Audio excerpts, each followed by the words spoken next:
ಎಲ್ಲರಿಗೂ little hands cooking ಚಾನಲ್ಗೆ ಸ್ವಾಗತ. ಎಲ್ಲರೂ ಶೇಂಗಾ ಚಕ್ಕೆ ಮಾಡಿರ್ತೀರಿ, ಆದ್ರೆ ಅದು ಭಾಳ ಗಟ್ಟಿ ಇರ್ತೈತಿ. ಸಣ್ಣ ಮಕ್ಕಳಿಗೆ ತಿನ್ನಕ್ಕಂದ್ರೆ ಆಗೋದಿಲ್ಲ. ಈ ಥರ ನೀವು ಒಂದ್ಸಲ ಚಿಕ್ಕಿ ಮಾಡಿ ಟ್ರೈ ಮಾಡಿ ನೋಡಿರಿ. ಎಷ್ಟು ಪಳ್ಳು ಇರ್ತಾವೆ ಅಂದ್ರೆ ಸಣ್ಣ ಹುಡುಗರು ತಿಂದ್ರೆ ಅವ್ರ ಹಲ್ಲು ನೋವಾಗಂಗಿಲ್ಲ, ದೊಡ್ಡವ್ರು ತಿಂದ್ರೆ ಅವ್ರ ಹಲ್ಲು ನೋವಾಗಂಗಿಲ್ಲ. ಅಷ್ಟು ಪಳ್ಳಾಗಿ ಹೆಂಗೆ ಚಿಕ್ಕಿ ಮಾಡೋದಂತ ಇವತ್ತು ನಾನು ಹೇಳ್ಕೊಡ್ತೀನಿ. ಮೊದಲ ಒಂದು ಬೌಲ್ ಶೇಂಗಾನ ಚೆಂದಂಗೆ ಹುರ್ಕೋಬೇಕ್ರಿ. ಅಂದ್ರೆ ಮ್ಯಾಲಿನ ಚಿಪ್ಪೆ ಎಲ್ಲ ಅದು ಹೋಗಿ ಬೆಳ್ಳಗಾಗಬೇಕು. ಶೇಂಗಾ ಕಾಳು ಚೆಂದಂಗೆ ಹುರ್ಕೊಂಡ್ಮೇಲೆ ಅದನ್ನು ತಣ್ಣಗಾಗೋವರೆಗಿನ ಸ್ವಲ್ಪ ಹೊತ್ತು ಹಂಗೆ ಇಡ್ಬೇಕು. ಅಂದ್ರೆ ಅದು ಮ್ಯಾಲಿನ ಸಿಪ್ಪೆಲ್ಲ ಚೆಂದಂಗೆ ಉದುರಿ ಹೋಗುತ್ತೆ. ಶೇಂಗಾ ಸಿಪ್ಪೆ ಎಲ್ಲನೂ ಚೆಂದಂಗೆ ತಗೊಂಡು ಎರಡನ್ನೂ ಸಪ್ರೇಟ್ ಮಾಡ್ಕೋಬೇಕು.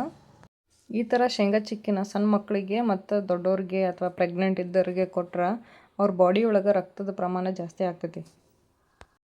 ಆರೋಗ್ಯಕ್ಕೆ ಭಾಳ ಒಳ್ಳೇದಿದೆ. ನಾನು ಶೇಂಗಾ ಕಾಳನ್ನ ಸ್ವಲ್ಪ ಹಂಗೆ ಪುಡಿ ಮಾಡ್ಕೊಳತ್ತೀನಿ. ಜಾಸ್ತಿ ಪುಡಿ ಮಾಡ್ಕೊಳತ್ತಿಲ್ಲ, ಸ್ವಲ್ಪ ಕಾಳು ಇರಬೇಕು.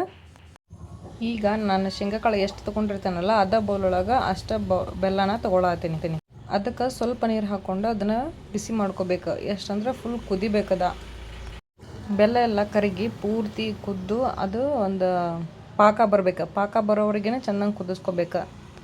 ಇವಾಗ ಬೆಲ್ಲ ಎಲ್ಲ ಕರಗಿ ಈ ಥರ ಕುದಿಯತೈತೆ ನೋಡ್ರಿ. ಇದನ್ನು ನಾನು ಒಂದು ಪ್ಲೇಟ್ ಒಳಗೆ ನೀರು ಹಾಕ್ಕೊಂಡು ಅದಕ್ಕೆ ಹಾಕೋತೀನಿ.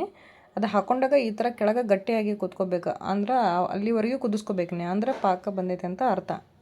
ಇವಾಗ ನಾನು ಅದನ್ನು ಕೆಳಗೆ ತೊಗೊಂಡು ಅದಕ್ಕೆ ಶೇಂಗಾ ಕಾಳು ಒಂದು ಸ್ವಲ್ಪ ಕೊಬ್ಬರಿ ಹಾಕ್ಕೊಂಡು ಚೆಂದಂಗೆ ಮಿಕ್ಸ್ ಮಾಡ್ಕೊತೀನಿ ರೀ.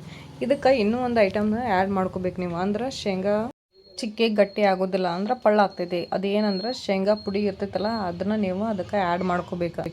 ಇದನ್ನೆಲ್ಲ ಚೆಂದಂಗೆ ಮಿಕ್ಸ್ ಮಾಡಿಕೊಂಡು ಒಂದು ಪ್ಲೇಟಿಗೆ ತುಪ್ಪ ಹಚ್ಕೊಂಡು ಈ ಪಾಕನ ಎಲ್ಲನೂ ಅದಕ್ಕೆ ಹಾಕಿ ಒಂದು 10 ನಿಮಿಷ ಇಲ್ಲ ಒಂದು 5 ನಿಮಿಷ ಬಿಡಬೇಕು. ಅಂದ್ರೆ ಅದೆಲ್ಲ ಗಟ್ಟಿ ಆಗುತ್ತೆ. ಗಟ್ಟಿ ಆದಮೇಲೆ ನೀವು ಯಾವ ಥರನಾದರೂ ಕಟ್ ಮಾಡ್ಕೋಬೋದು, ಯಾವ ಶೇಪ್ ಆದರೂ ಕಟ್ ಮಾಡ್ಕೋಬೋದು. ನಾನು ಮೊದಲೇ ಏನು ಕಟ್ ಮಾಡಿಕೊಂಡು ಶೇಪ್ ಮಾಡ್ಕೊಂಡಿಲ್ಲ.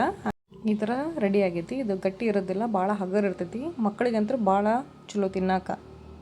ನೀವು ಟ್ರೈ ಮಾಡಿರಿ. Thank you.